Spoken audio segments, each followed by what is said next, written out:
Before I invite the next speaker, I just wanted to say hi and to welcome all the new people who are just now witnessing the debate. So I'd like to reintroduce the topic that the speakers are speaking about. The topic is that this House supports a public sex offender registry list for children sex offenders. A bunch of students who are debating this topic is the national team of the debating squad from Malaysia. So for now, I'd like to invite the third affirmative speaker to take the stand. Here.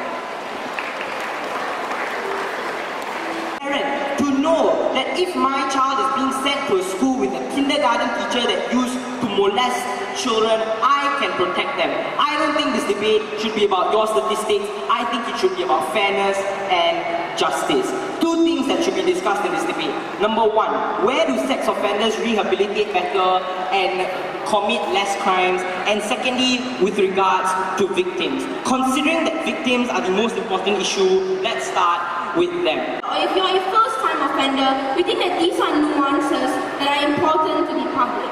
But moving on to how this information is going to be utilized. We think that the first way in which people are going to utilize this information is in the hiring of these people, which means that schools and daycares are less likely to hire these people. They're going to be distanced from children as much as possible. We don't want to give them the opportunity to recommit these crimes. But secondly, we think, and more importantly, we create a sense of urgency. When the government releases this list, when we show people that these are really dangerous people out there, when we tell people that these are the amount of child offenders who can harm your children, we think this is when the sense of urgency that we create is something we will never get on the other side. We think this means that parents are going to be more vigilant, whether it's where they send kids, whether they monitor their kids, how careful they are of their children.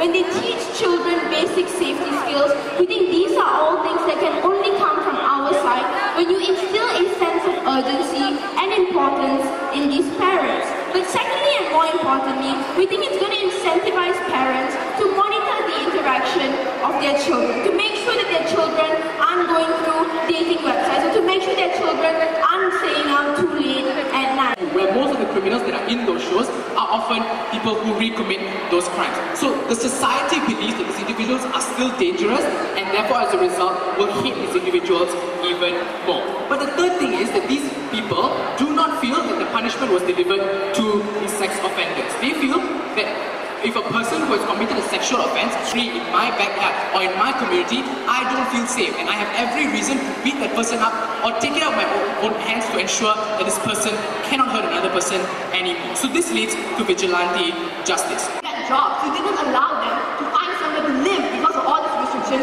that were placed upon them.